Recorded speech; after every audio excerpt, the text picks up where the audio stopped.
All right, today we're talking with Navy veteran Kevin Schramm with Line Painting. So, Kevin, thanks for being here today. I'd like to start off before we get to talking about your painting business. Take us back and tell us what you did in the Navy. Yeah, thanks for having me, Joe. Yeah, so I joined the Navy after my first year of college back in 2000 and did 4 years in a seagoing squadron based out of Whidbey Island, Washington. I was a jet engine mechanic for the Prowlers, which aren't even in existence anymore. Yeah, So yeah, ages placed by myself a little F-18s, right? bit. Yeah, exactly. The EA-18 now, I think I can't remember what they're calling them now, but The um, Growler, I think. yeah, you got it. You got The it. It Growler, was yeah. it was just on the cusp of coming in. They had like one like demo plane that was in our hangar bay, and I was like, oh my gosh, that would be amazing. You plug a computer in and you fix it. Like, Yeah. uh, but yeah, so as a jet engine mechanic, worked my way up to troubleshooter on the flight deck. Served on this is another one that's not in existence anymore, but the USS Constellation CV-64. We did our last tour in Iraqi freedom in the Persian Gulf. Just once I got out, I really enjoyed my time in. If you can relate to that, I, I, I thought I was gonna be a lifer until I got out of boot camp, and I was like, well, this is just a job that I'm not getting paid that much for. So, still served my country, still valued everything that the military has to offer. Teamwork, camaraderie, leadership skills, how to work with different types of personalities and different people. We don't get along with everybody, but we have to learn how to work together with everybody. Mhm. And I had a lot of good perspective once I was out and removed from it. I don't know if a lot of people can relate, but when I was in it, it felt like it was the never-ending sinkhole that I was never going to get out of.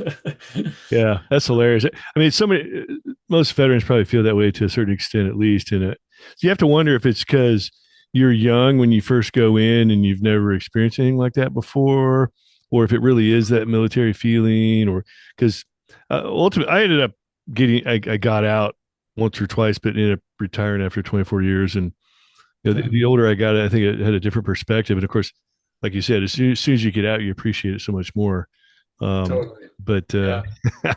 You got to think about it. We have people that are leading our military in their 30s, making like real world decisions. And I'm yeah, like, I'm 44 now. I'm like, gosh, I don't want that pressure. right. So, but no, you're 100% correct. Like the perspective once you get out is night and day from when you're in the middle of it. Yeah. Uh, and I think that translates into business ownership quite real when we have perspective and we can work on our business rather than in it. It's much easier to make decisions and be level-headed with it. Hmm. Uh, but I'll kind of tell you my background after the military because that's where a lot of people struggle. I Oh struggled. yeah. Well, Um, yeah. Talk about your transition. So you're in for the standard 4 year enlistment, correct? Correct. Yep. So you knew it was coming. I guess it didn't. Did it surprise you? Did it come on quick? Were you very prepared? Talk about your transition on the way out. Yeah. So I was fully committed to do another four. There was two requirements that I had is either a hefty bonus, right? I wanted to come up with some financial stability, Uh-huh. or a duty station of my choice. And at the time, they didn't have any open billets where I wanted to go, and there was zero bonus because my rate was locked down. And so that was my cue that I was getting out. And that was probably about 6 months before I actually exited. And so I went into this, major like self-reflection of what I want to do with my life. I had the possibility to get my A&P license and go out into the civilian sector. Hmm. That's highly talked about with, huge pay opportunities and working with luxury brands like Boeing, I mean, that's a huge name. And at that time, they were doing these major layoffs, and they had like these 2 year cycles where they would hire, hire, hire, and then lay off, lay off, lay off. And I was like, I want some stability. So, Hmm. so that I kind of ruled that one out. And in my time in the military, I mean, I cleaned more corrosion than I actually got to do anything fun. And so that was my experience as a jet engine mechanic. Um, Yeah. but I started talking to friends, family. My mom was a huge influencer. Just kind of identifying, self-reflecting of what I like, who I like, to what I want to be a part of. And my two passions were people and cars. I love people. I love talking to people. People fuel me and give me energy. And I love cars. I mean, I probably bought 15 cars while I was in my military career in 4 years. Like, I just loved it. Wow. Yeah, no Um, kidding. so the dealership that I ended up buying, I think I bought 4 or 5 cars from. They're like, "Why don't you just come work here? You're always here. I mean, you can make good money." And I was like, "Yeah, let's try that." So, Yeah. so I started selling cars right out of the military, and that's Mhm. very common because there's a lot of car dealerships around military bases, and it's an easy job that you don't need any requirements to go into, and it just takes hard work and dedication. And through that process, I sold cars for a couple of years, had a child, and the hours of selling cars was not ideal for a family environment, and the commission stacks of how it just fluctuates up and down, just like if I went to Boeing, right? It's just crazy. Mhm. uh, and so I went into insurance and found a insurance brokerage in Washington where I stayed after we left the military. Um, and I worked for him for 2 years, and I said, I can do this on my own. And so I had a coworker mention a franchise that was looking for business opportunities in our area. And so I reached out to them, made sense, started my own franchise.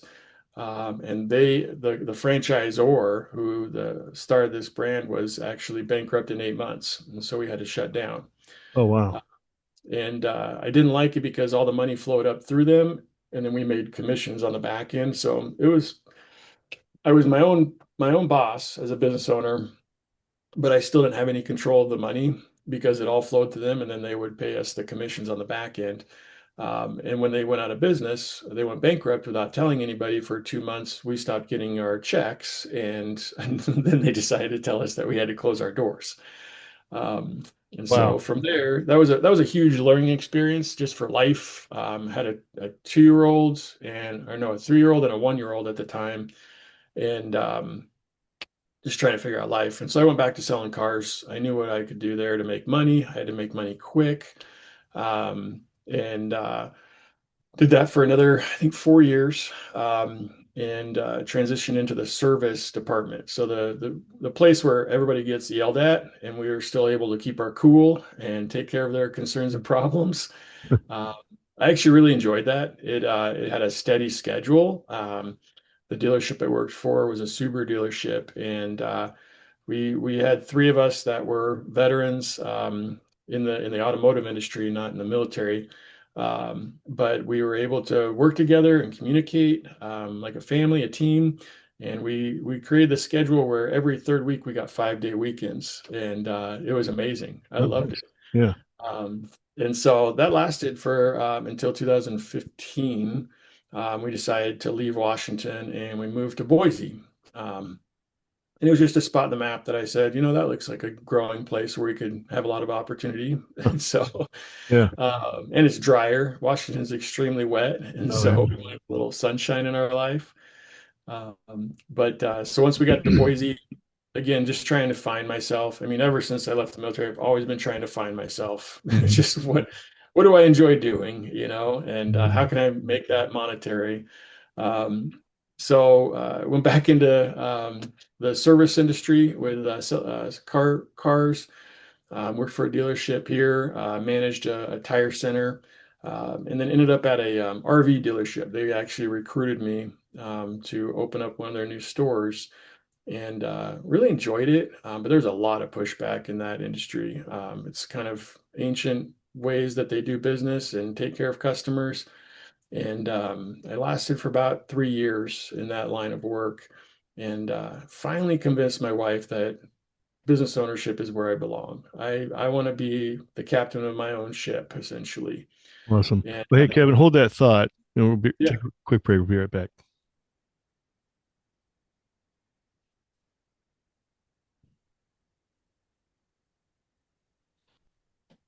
All right, back talking with Kevin Schramm with Line Painting. So you've been kind of been run through the ringer. You said business ownership is for me. I want to be captain of my own ship. Must be your Navy upbringing there. And what happened next? So yeah, I started. Well, I asked my wife because I didn't want any responsibility if we picked a business that failed. Uh-huh. So I said, I, I said, whatever business you want to do, I'll make it happen. And so she actually picked a coffee shop. She wanted to start a little coffee shop, drive-through, mom and pop kind of thing. And so I started researching it and looking up how to build a container out and where we were going to put it. And as soon as you start, putting out into the universe what you're looking for, what you're going to go do, the universe has a way of bringing people into your life to help you down that path, or maybe even pull you away from that path too. Hmm. But I got introduced to a franchise broker. His name's Kerry out of Oregon. And he said, I see you're looking at starting your own, business. Maybe thought about franchising. And I said, I used to own a franchise, and that's not for me. And he's like, and so he took me down this road of questions, like, why not? And I told him everything that I talked about with the insurance company, and he's like, totally get it. That makes sense.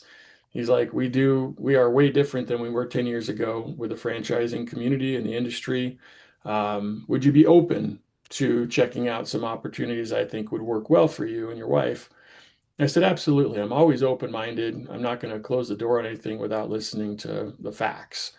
And so he was very thorough. We took a couple tests, culture tests, profiling tests, like what we were going to work well together in. Gave us some options. He gave us four options altogether, and we started going through this vetting process with him.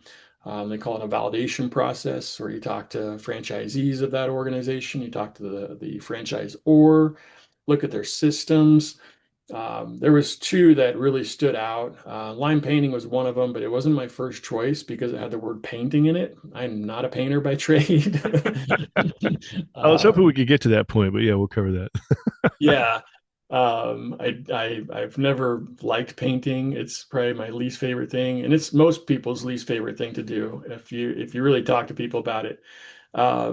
The other one was a window cleaning service, and this goes back to my insurance days. Is It's always been a passion to work really, really hard and then be able to relax and rest and have the residuals come in, right, from the work that you did.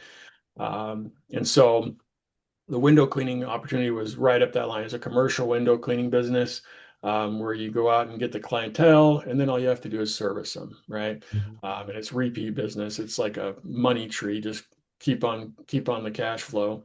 The problem with that was the day before we were supposed to talk to the franchisor about territories, they had just awarded three zip codes within our area, and where they were wanting us to go was not ideal. And so we washed that one off and went back to Lime. And it was a very, very small brand. There was literally two franchisees. They were all in Colorado. That's where they started the franchise. And so it hadn't been proven outside of Colorado. And it was a faith-based decision, to be honest with you. I didn't have a ton of facts. I knew Nick, and I knew his heart and the commitment that he had to his brand and the marketability of it. But I mean, it was totally faith driven. I mean, it was like, well, you say you're going to help me if I follow your ways, and follow the system. Mhm. The other factor was they're a values-based company. So Lime stands for love, integrity, mission, and excellence, which I've always tried to work that into my daily acts anyways. And so it's part of our name.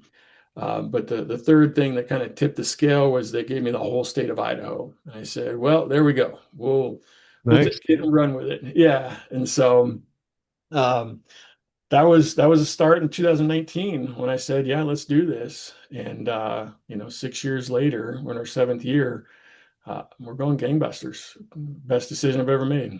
No kidding. What kind of, is it house painting, like interior, exterior? Oh yeah, great question, Joe. So we started out as a high-end residential restoration company. So Okay.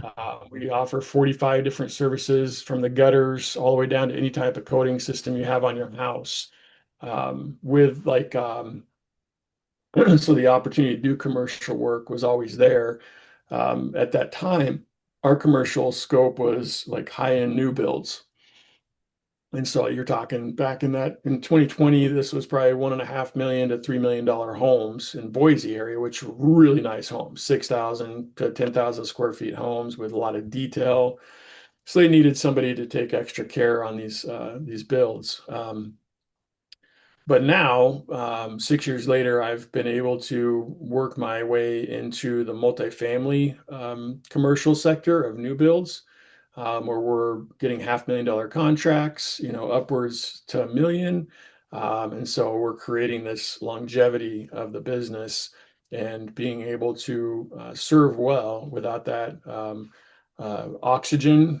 Money is oxygen in a business. If you don't have money, you have no oxygen. You are dying and gasping. So it's always Yeah. been a cash flow issue. But that's where I've taken our business is we work with 5 to 6 new home developers and usually 2 to 3 commercial builders that we have some large contracts with. And then we do still keep our residential restoration business going, but it's much smaller than it was when we first started. So. Wow. So talk a little bit about the business. So when you signed up, you got signed up for the franchise. What was the franchise experience like? And standing up, getting started. You started out of the house, or did you have a brick and mortar location? No, yeah, we're home-based business. That was one of the reasons that I actually liked Lime was the low Mhm. overhead. Yeah. So the risk was fairly low. We could do it right out of my house. Basically, my office was my truck. So I had a really nice truck. Um, and above that, I didn't really need any other tools. We subcontract all of our work to the right guys and create those relationships and bring them in as part of the family, but they still have their own business. So they are our customers and or we're their customers essentially, and then so we have to serve our customers well. But we're able to mesh these two entities together to create one really cool experience for the client. And so yeah, it's pretty awesome. But we even have a boot camp in an Align painting franchise. And I think most franchises actually have a boot camp per se, where you go in and just get like a tornado worth of information that you're trying to absorb. Hmm. And then our responsibility is to go out and do it and make a mess and have people help us pick it up. So you subcontract everything? Correct. Yeah. Yeah. So you haven't picked up a paintbrush yet. I can't say yet. I've maybe once or twice, but in 6 years, I've picked up maybe one or two paintbrushes. So I'm curious, so that's their model. Like that's how it's designed is dealing with the relationships of the customers and then subbing it out to the Mhm. folks doing the labor. Like what's the logic behind that, or can you talk to that? Yeah, scalability for one, right? So Mhm. payroll is limited. All of our crews have their own insurance. It just makes checks and balances, excuse me, checks and balances way easier. If you think about it, if you're a homeowner and you hire a crew to come in and do a job for you, that's one job for them, right? Mhm. It could be good experience, it could be bad experience. You have no control. You're going off of your own process of vetting these people out. You're trying to do your best looking at reviews. You're trying to talk to neighbors or past clients if they'll give you any. So it's really a wild card. And when you hire Lime, like these guys have done hundreds of projects for us. So they want to make sure that we're happy every time, every job. And our job is to make sure all of our clients are happy. And so they are really good at their craft, but they're not really good at business. They don't know how to go acquisition jobs. They don't know how to bid jobs half the time. They don't know how to follow up with clients. And so we take all that responsibility off their shoulders. We do everything on the admin side from, acquisitions to scheduling to paint delivery. All they have to do is show up and do what they do best is paint, carpentry, stucco repair, masons, gutter crews. They take care of that, but we take care of the process with the clients, making sure that they're in communication with us, that they have one point of contact. They're not trying to go through a language barrier, half the time. And then we go all the way through payment, right? And so we're paying our crews within 48 hours of completion of the job is our goal. That doesn't always work in the commercial sector, but they know that. Mhm. Um, but that way it just we're in our own lanes, right? But we work together well, and they're part of our family for sure. But we're two different entities, so it makes checks and balances way easier. Interesting. Yeah, I never really thought of that concept. I mean, I guess it makes total sense. What percentage? How many contractors do you work with? How many subs do you have? Oh, we have a portfolio of about 15, Hmm. but on a regular basis, we'll work with 3 to 4 on a consistent basis per year. So you're working with the same subs over and over and over. Yep, It's not like yep, every job you get, you got to go find somebody to execute. correct. That would be a nightmare. Yeah. Yeah, Yeah. because So then we're doing the same thing clients are, right? Like, I hope they do a good job. yeah, yeah, Yeah, and then um, like, and it works out well for the customer also because like if there is an issue with the actual painters, they can come to you and work you guys against each other or with each other, so to speak, yeah. to work out the issues, the problems. Yeah, ultimately we're responsible, right? So if our crew fails at some form of the job site, it's my responsibility to make sure we get another crew in to take care of it or hold that crew accountable to get it right. But we don't have that issue once we do, half a dozen to a dozen jobs with a crew. Usually within the first 2 to 3 jobs, we'll know if a crew will be good or not. Hmm. There's And a couple of things that I look for. yeah, so how often, or maybe in the beginning, but probably not anymore, but like how often you're like, I wish I just had my own crew and I just do this myself. There was a couple times in years, it was probably year two and three, where I'm like, would it be easier if I just had my own crew? Like, Yeah. but then you're battling with what do you do when you're slow, right? When you don't have a job for a week, you still got payroll, you still got to keep these guys employed, and so now your cash flow even becomes a bigger factor, right? Yeah. Well, I mean, I guess it's if you've got three or four crews that you're always working with, I guess that sort of becomes a at least a conscious responsibility. You're like, man, I got these crews pretty much working for us 100%, and I have Yep. work coming in for them. So, but ultimately, they're not your responsibility financially. Well, yeah, and so our goal is that they do 20% of their own revenue on their own as well. And that comes into the liability and workman's comp policies.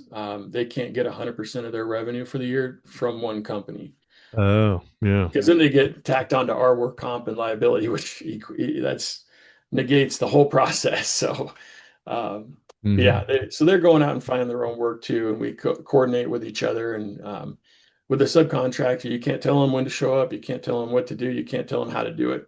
But we can set standards in process, and we can set expectations and timelines. And it's up to them to meet them. And if they don't meet them, then we have to move on to a different crew. But yeah, for the majority, guys that we work with want to work with us because of our reputation. Hmm. Uh, and we get to pick the cream of the crop, which is nice. Yeah. That And wasn't the case, Joe, in years one and two. sure. Yeah, I bet, but it takes a while to sift through the pile. It does. Yep. Yeah. Um, how many employees do you have now yourself? Just two. Really? Yep. And you're able to accurately estimate cost and able to with what your subs need. I mean, I'm sure you've worked that out over the years. Like, Yeah. hey, you underbid this one, buddy. You're gonna fix this next time, kind of thing. That's our bottleneck right now. I'm still doing all the estimating. And so what I'll have I have a production manager and an account manager. So my account manager is my sales guy. My production manager is the one that's getting all the job sites ready, coordinating with the subs, making sure everybody's where they need to be, and that the scope of work's getting done right. So I'm able to bounce around. And but I see all the photos, I see all the videos, I take Google, Zillow snapshots of what's coming through, and I'll make sure our prices line up. My production manager has been with me he's in his fifth year now, and we are pretty much on the same page on every project. It's amazing how close we will come to pricing the same job, the same price. Hmm. We're within $100 of each other, which is it's kind of funny. Wow, that's crazy. Yeah, yeah, no Yeah. kidding. So, excuse me, you're this far down the road at this point. So, What kind of numbers can you share with us? Like, I don't know, what's a good metric to use? Number of customers per year, total revenue per year, whatever you're willing to share with us. Um, I have to be careful on that just because of our franchise disclosure document. Yeah. And I'm All those also, franchise rules, you can't say anything. it's true, it's true.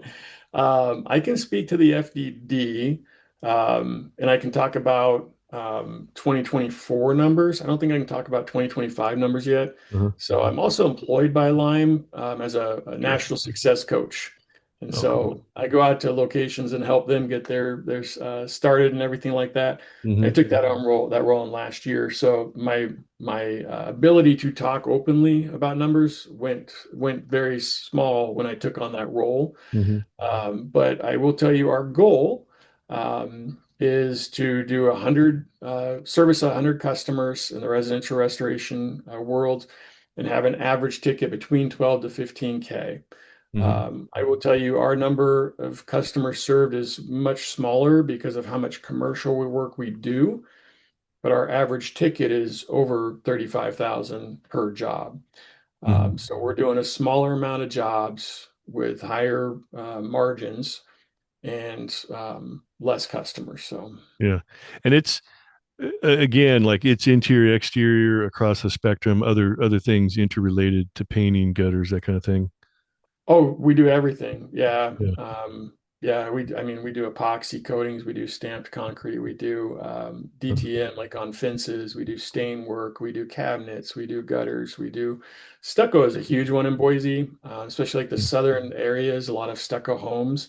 Mm-hmm. Stucco has a high maintenance concentration that people aren't aware of, and so that's our job to educate people on how to take care of their home. I would consider us a concierge to the client and educating them on their needs of the home. Most people don't know what it takes to take care of a home, and Mm-hmm. so it's their prized possession, right? Their biggest purchase investment in their life usually, and that's how we help our clientele is by making proper recommendations, not over recommending, because there's companies out there they'll just recommend everything, and that's what I love about Lime is every decision that I make goes back to our values, love, integrity, mission, and excellence. So, Yeah. And I can see like when I first heard about this business and what you guys did, I thought like why would somebody do a franchise when it's just painting? But I didn't have the business model right. So yeah, I totally get it at this point. Talk a little bit about the strengths of going with a franchise like this as opposed to just starting something from scratch. for veterans specifically, I mean, the camaraderie, right? You get a team atmosphere. We're all in it together. There's a terminology out there.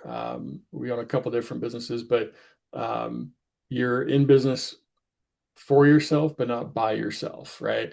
And that's one of the things that I took out of the military is I never felt alone. I always felt like I had support, somebody I could go to for advice or just a shoulder to cry on, right? When you're having that bad day. Mm-hmm. And so that was probably the biggest thing that I've taken away from it. I love the team culture. We want to see people win because when one, a rising tide raises all ships. And so we want everybody to do the best that they can.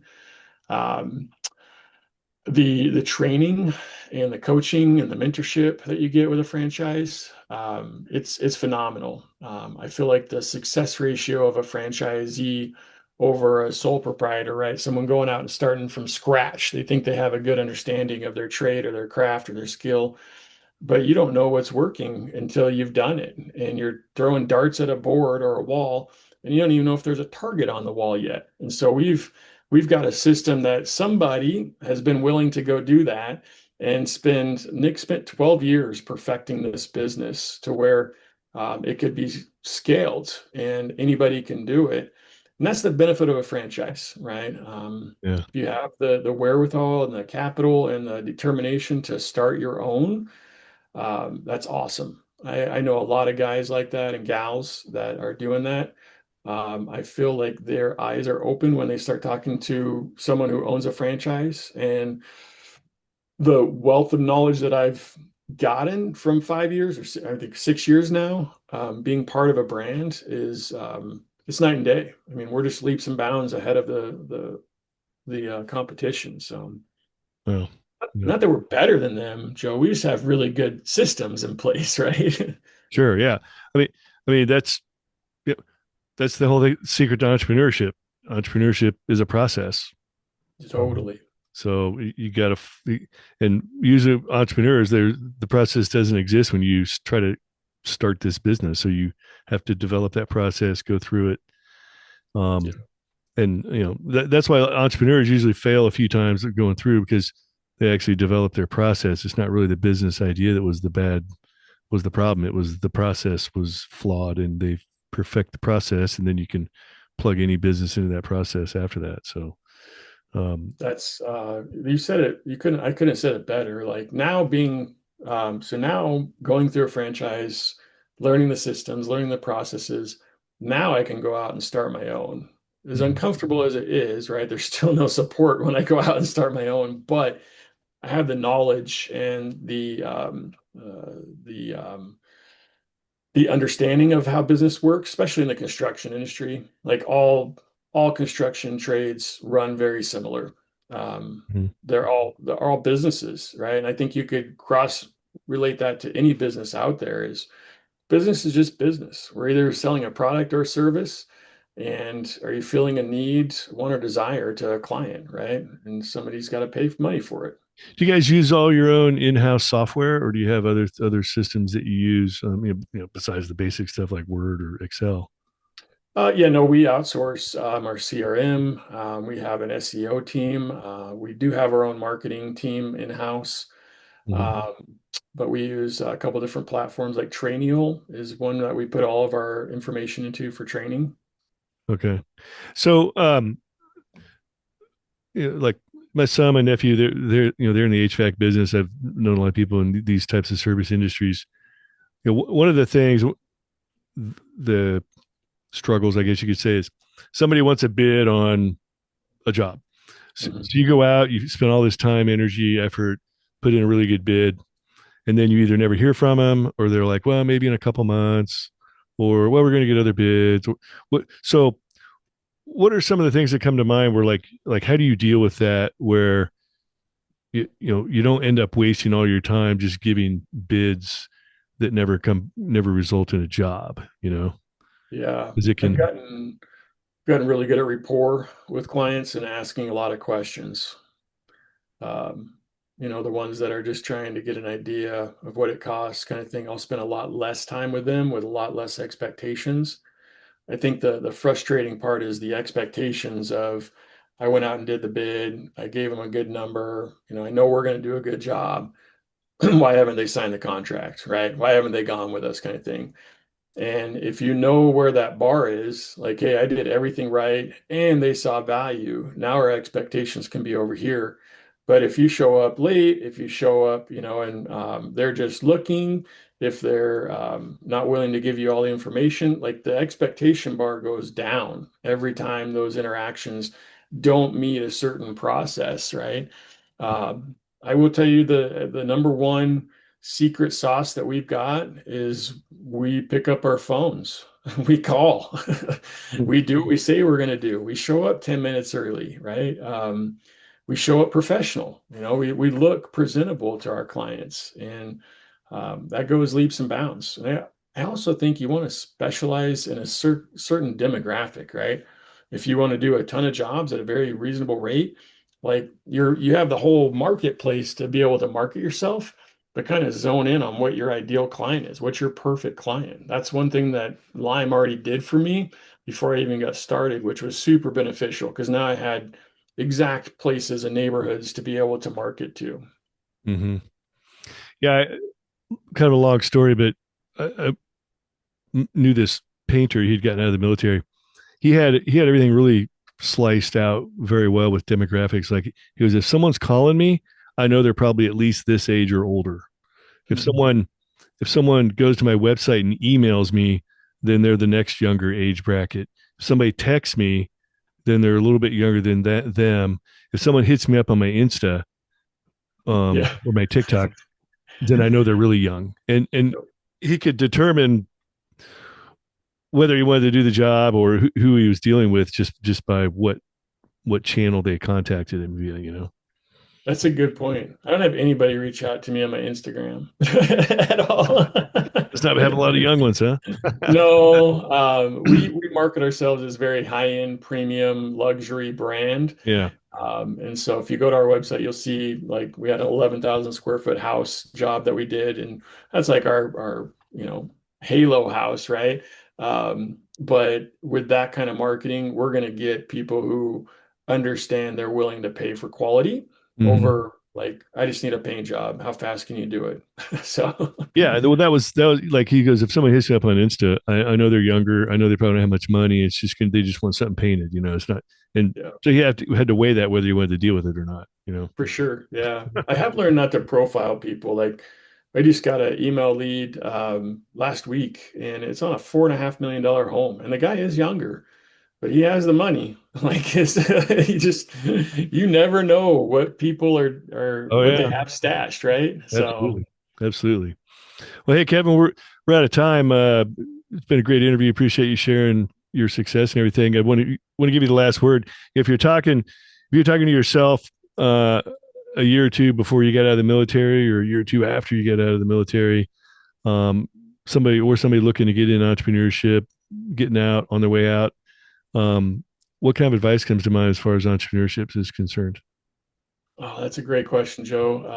Appreciate your time, by the way. I would say be bold. Don't be scared to make mistakes and just go start doing stuff and seeing what you like that you can make money doing. Awesome. Well, hey Kevin, you're doing good things out there. Glad you finally found your niche and your sweet spot. Definitely went through the ringer for several years, which has probably helped in your current success. So sometimes you get to go through the gauntlet to get to the other side. So good to see that things are going well for you, and look forward to seeing your future success. Thanks, Joe. Appreciate it. All right, Kevin, we're out.